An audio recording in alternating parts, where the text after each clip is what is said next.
माननीय अध्यक्ष महोदय से निवेदन करता हूं कि इस गीत को इस महान सदन में सुनाने की अनुमति दें। सुनाया जाए, गाना सुनाया जाए सदन।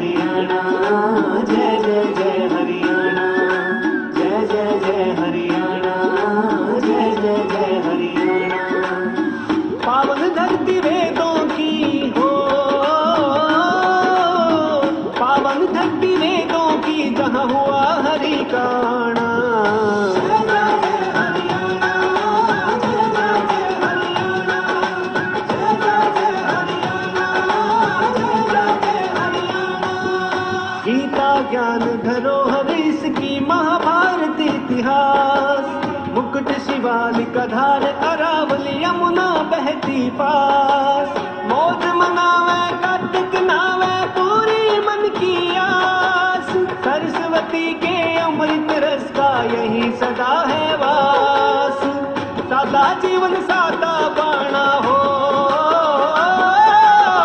सादा जीवन सादा बाणा, दूध दही का खाना।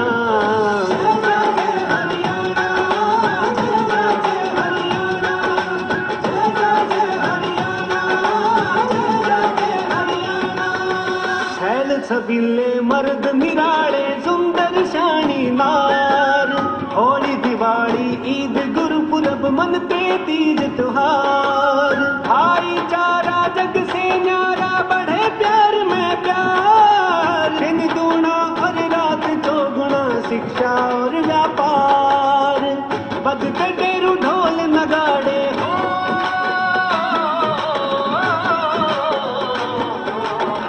बजते डेरू ढोल नगाड़े सांग रागनी गाना।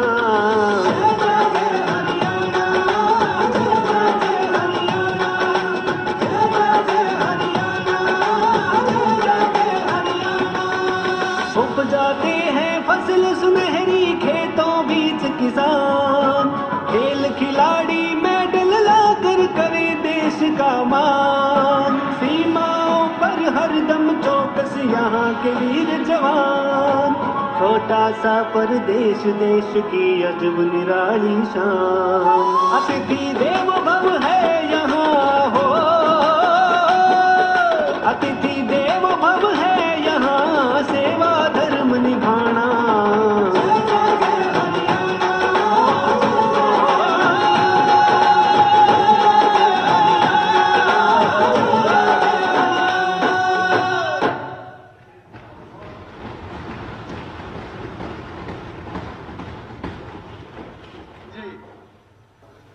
हरियाणा के 2 करोड़ 80 लाख लोगों के लिए ये गौरव का दिन है कि आज हमें राज्य गीत मिला है। इसके लिए मैं सबसे पहले तो पूर्व में हरियाणा प्रदेश के मुख्यमंत्री रहे आदरणीय मनोहर लाल जी, जो प्रस्ताव लेकर के आए कि हमारा भी अन्य राज्यों की तरह उनका अपना एक गीत होता है, वो गीत हमारा भी होना चाहिए, और उस प्रस्ताव को जब आदरणीय मनोहर लाल जी लेकर के आए और सदन के बीच में रखा, सभी माननीय सदस्यों ने उसको स्वीकार किया। मैं इसके लिए भी सभी का दिल से आभार प्रकट करता हूं कि सभी ने ये चाहा कि हमारा राज्य गीत होना चाहिए। उसके लिए कमेटी भी बनी। माननीय अध्यक्ष महोदय, ये गीत पहले भी सदन के अंदर सुनाया गया था, इसमें कुछ करेक्शंस थी, भी कुछ और सुधार होने चाहिए। सभी ने अपने अपने विचार भी रखे माननीय अध्यक्ष महोदय, और उसमें वो सुधार करके आज फिर इसको पूर्ण गीत, आज हमारे माननीय विधायक महोदय लक्ष्मण यादव जी और उनके साथ हमारी बहुत वरिष्ठ नेत्री श्रीमती गीता भुक्कल जी आज ये दोबारा फिर इसको लेकर के आए हैं। हमने सुना है एक एक शब्द हमारे प्रदेश के लिए, हमारे प्रदेश के युवाओं में, हमारे प्रदेश के किसानों में, हमारे प्रदेश की महिलाओं में एक जोश भरने वाला एक गीत है। मैं जहां कमेटी के सभी सदस्यों का धन्यवाद करता हूं, उसी के साथ साथ इन शब्दों को जो मूर्त रूप देने का काम किया है हमारे जो लेखक हैं डॉक्टर बालकिशन शर्मा जी, जिसका अभी हमारी बहन गीता भुक्कल जी ने जिक्र किया है कि हम उनको धन्यवाद देते हैं कि उन्होंने इस राज्य गीत को बनाने के लिए कोई भी ऑफर नहीं की, कोई भी पैसा नहीं लिया। उनका हम इस सदन के माध्यम से धन्यवाद करते हैं। मेरा सुझाव यही था, बहुत अच्छा गाते हैं ये, बहुत अच्छा लगेगा। ये कम से कम हरियाणा के तो गाना सुनाए, इनकी आवाज सुनना चाहते हैं। इस राज्य गीत का जो ये प्रस्ताव हुआ, हुड्डा साहब इसके बारे में आप कुछ कहना चाहेंगे? ये जो अभी हुआ है इसके बारे में भी कुछ कहना चाहिए? नहीं, इसमें तो कोई दो राय नहीं जी, बहुत अच्छा ये वो है और काफी मेहनत से बना है, बहुत लोगों का योगदान रहा है, सबका धन्यवाद करते हैं। और जो सुझाव आया है ये बहुत ही अच्छा है, इसको सारे स्कूलों में लागू करना चाहिए, हर कॉलेज में हर जगह इसको लागू करना चाहिए। माननीय फरमाइश की है, तो ये गीत तो अभी मुझे अच्छी तरह याद नहीं हुआ, पर मैं इनकी फरमाइश, हर फरमाइश पूरी करता हूँ। ये भी मैं, अगर आप आदेश देंगे तो मैं एक गाने की 2 लाइनें सुना देता हूँ। सर मैं गाता हूँ सर।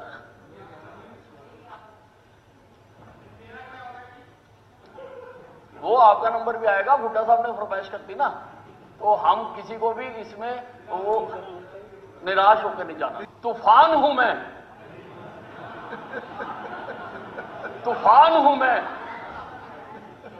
मैं खुद तूफानों से खेलता हूं। तूफान हूं मैं खुद तूफानों से खेलता हूं। तूफान हूं मैं खुद तूफानों से खेलता हूं। मुझसे टकराने वालों के मैं अंत का पैगाम हूं। तूफान हूं मैं खुद तूफानों से खेलता हूं। हंसना नहीं भाई, हंसना नहीं। तूफानों से और आगों से खेले, तेरे जैसे हवानों से खेलते हैं।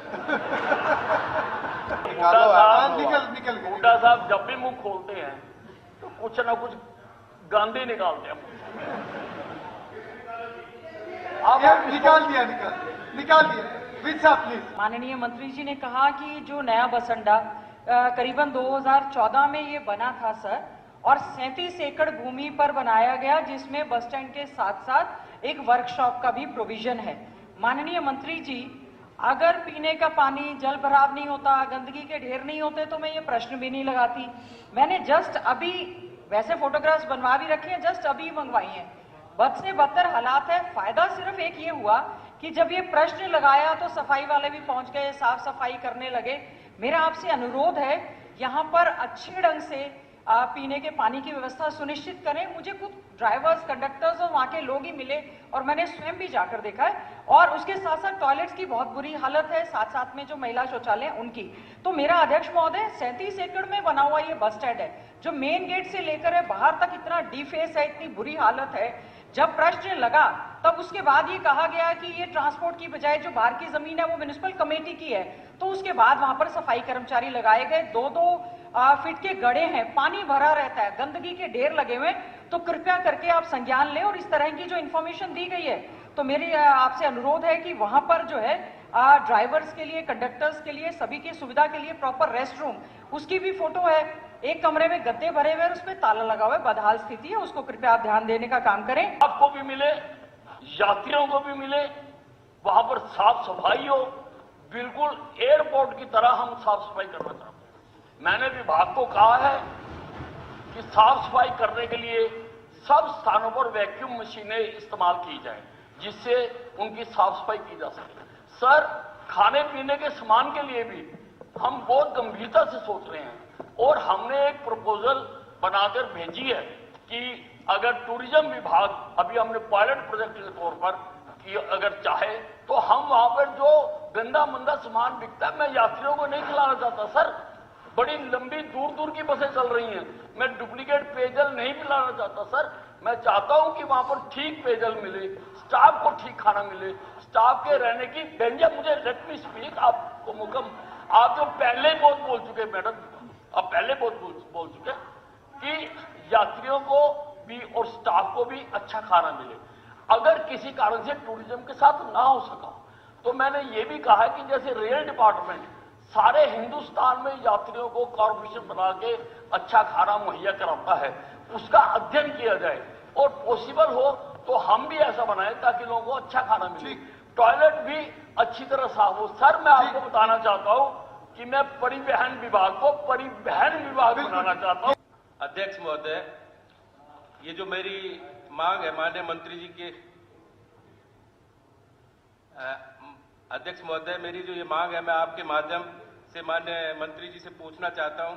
ये हमारे लोकप्रिय पूर्व मुख्यमंत्री जी की घोषणा है जो 2016 और 2018 में हुई थी, लेकिन इस पर अभी तक कोई भी कार्य नहीं हुआ है, क्योंकि ये बस अड्डे का मसला भी है और ये हमारे पार्क का, महाराजा अग्रसेन पार्क का मसला भी है। काफी दिनों से ये पेंडिंग चला आ रहा है, क्योंकि मेरे क्षेत्र के स्वास्थ्य के लिए बहुत ही जरूरी है, क्योंकि मेरी माताएं बहनों को जी रोज डेली वॉक करने के लिए रोड पे जाना पड़ता है और एक्सीडेंट की बातें होती हैं। कृपया इसको माने हाईवे के ऊपर जी के मार्केटिंग बोर्ड की 99 एकड़ जमीन उपलब्ध है और उसमें खाली जमीन बहुत पड़ी है, उसमें से 4-5 एकड़ जमीन जो है माननीय मुख्यमंत्री जी मुझे दिलवा दें वहां, जिससे कि मेरे क्षेत्र के लोगों का बहुत अच्छा। अध्यक्ष जी, जो सदस्य की चिंता जायज है, लेकिन 2021 के अंदर इसको नॉट फिजिबल कर दिया गया। तत्कालीन ट्रांसपोर्ट मिनिस्टर स्वयं वहां पर उसका मुआयना करने गए थे अपने बस स्टैंड का। बस स्टैंड ठीक ठाक हालत में, थोड़ा सा नीचे वहां पर आदेश भी देकर आए थे कि कुछ मिट्टी भरवाकर उसे ऊंचा कर दिया जाए। तत्कालीन मुख्यमंत्री ने उनके उस प्रस्ताव को स्वीकृत भी कर लिया गया, लेकिन अब उसके बाद फिर दोबारा माननीय सदस्य ने ये चिंता जताई है कि एक पार्क वहां होना चाहिए। लेकिन मैं सदस्य से कहूंगा कि अगर पार्क बनवाना है तो कोई जगह चिन्हित कर लें। अगर जगह वहां पर म्युनिसिपल कॉर्पोरेशन की नहीं है तो हम ई भूमि से भी खरीद देंगे, लेकिन बस स्टैंड को पलटवाकर उसको नया बनाकर ये करना बड़ा मुश्किल काम है, जो कि मुझे फिजिबल नहीं लग रहा। अगर इन्हें पार्क बनवाना है तो कोई जगह चिन्हित कर लें, चाहे वो नगर पालिका की हो, अन्य किसी डिपार्टमेंट की, जो खाली जमीन हो।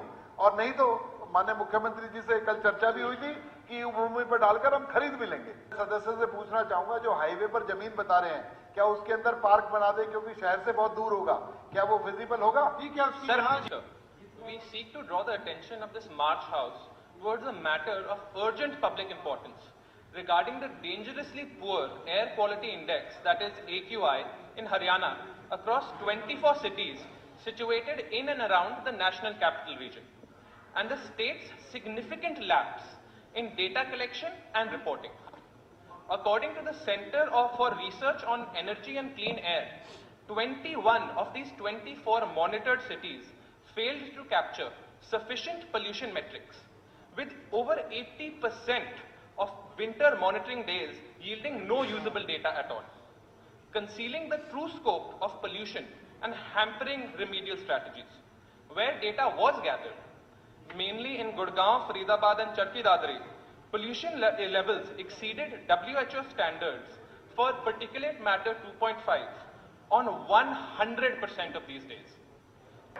कि वायु प्रदूषण ये एक कोई राजनीतिक मुद्दा नहीं है, ये हमारे स्वास्थ्य से जुड़ा हुआ मुद्दा है और इस पे हमें समयानुसार गहनता से विचार करना पड़ेगा, क्योंकि हम हरियाणा के बहुत से जिले एनसीआर क्षेत्र में आते हैं और सर्दियों के दिनों में एयर क्वालिटी इंडेक्स हमारा 200 से ऊपर चला जाता है। हम अच्छा एयर क्वालिटी इंडेक्स मानते हैं 100 के आसपास रहे तो, लेकिन हिंदुस्तान के बहुत कम ऐसे शहर होंगे जहां एयर क्वालिटी इंडेक्स 100 से नीचे रहता होगा। लेकिन जब 200 से ऊपर चला जाता है तो गंभीर मामला माना जाता है। सरकार अपनी तरफ से बहुत प्रयत्न करती है, लेकिन जब तक हर आदमी का, हर हरियाणा वासी का इसमें सहयोग नहीं मिलेगा तो अकेले सरकार कार्रवाई नहीं कर पाएगी। जब भी आप आएंगे सारे अधिकारी को बुलाएंगे, जो जो आप सुझाव देंगे हम उससे गंभीरता से उस पर बात करके उसके बाद जब भी आप कहेंगे जिस दिन मीटिंग करेंगे, मीटिंग करवा दूंगा। जो आप लागू करना चाहेंगे वो लागू मैं करवा दूंगा, क्योंकि ये मुद्दा राजनीतिक मुद्दा नहीं, हमारे समाज से जुड़ा हुआ मुद्दा, हरियाणा के आम आदमी से जुड़ा हुआ मुद्दा है। गंभीर समस्या के बाद भी मैं नहीं समझता कि ना तो उस कमेटी से सर हुआ। आज हालात ये है कि गुड़गांवा कैनाल के इस पानी से फरीदाबाद, पलवल, गुड़गांवा, नुहू, भरतपुर, राजस्थान तक के लोग, किसानों को क्योंकि मजबूरी है, जमीन में पानी नहीं है, तो इसी पानी को इस्तेमाल करते हैं। उस जमीन को जो है नुकसान जितना हो रहा है उसका अंदाजा हम सब इस बात से लगा सकते हैं कि पानी जहरीला तो है ही, इसमें भी एडमिट किया गया है कि उससे नुकसान हो रहा है पर्यावरण को, लेकिन उससे ज्यादा सेम की समस्या और हजारों एकड़ भूमि जो है वो बंजर होती जा रही है। और इसमें जो है एक एक्शन प्लान के तहत और स्टेट लेवल एक जो है कमेटी बनाए हमारे, जिससे कि इससे सीरियसनेस और इसका समाधान सही तरीके से निकल। जी महोदय, ये आफ्ताब भाई की बात बिल्कुल ठीक है कि जो गुड़गांवा कैनाल में पानी जाता है वो बहुत प्रदूषित है। हम जब जमुना में पानी जाता है, हमारा ये हरियाणा में ओखला बराज से पानी जाता है, तो जमुना में पिछले दिनों हमने टेस्टिंग कराई तो दिल्ली में पानी जहां जाता हरियाणा में, मुख्यमंत्री जी भी गए थे, वहां से पानी ठीक था, लेकिन दिल्ली के इलाके में बहुत गंदा होता है और पानी उसको साफ मानते हैं जिस पानी में पशु पक्षी पी सकते और मछली बढ़ सकती हो। दिल्ली का पानी इतना गंदा जाता था, लेकिन दिल्ली के जनता ने वहां से सरकार को वहां से हटा दिया। अब मेरा ये मानना है कि दिल्ली से भी साफ पानी आएगा कुछ ही दिनों के बाद। आपको ये लगेगा क्योंकि मेवात का ही सवाल नहीं है, ये सारे इलाके का सवाल है। गुड़गांव में हम भी रहते हैं, मैंने भी देखा फरीदाबाद इलाका भी सबसे ज्यादा प्रदूषित होकर दिल्ली से हमारा पानी आता है। यहाँ हम चाहे कुछ भी जवाब दे दें, लेकिन एक्चुअल बात यह है कि पानी गंदा है, बदबू बहुत आती है, मैं ये मानता हूं। लेकिन आफ्ताब भाई को इस सदन में विश्वास दिलाता हूं कि जो आप जैसा चाहेंगे सरकार वो काम करेगी, क्योंकि हमारे हेल्थ से जुड़ा हुआ, हमारी जमीन से जुड़ा हुआ मसला है। जो कुछ सरकार कर सकती है वो करने का प्रयत्न करेंगे और आपका भी इसमें सहयोग लेंगे। मैं माननीय अध्यक्ष जी बताना चाहूंगा, क्योंकि हमने उसके ऊपर सख्त एक्शन लिया। हमारी सरकार भ्रष्टाचार को लेकर के जीरो टॉलरेंस पे काम करती है। हमारा ये पिछले 11वां साल चल रहा है माननीय अध्यक्ष जी, ये 11वें साल तक पूरा कमिटमेंट सरकार का है और हमने वहां पर अधिकारियों के खिलाफ भी और जो उसमें स्लिप थे उनके खिलाफ भी माननीय अध्यक्ष जी कार्रवाई की है।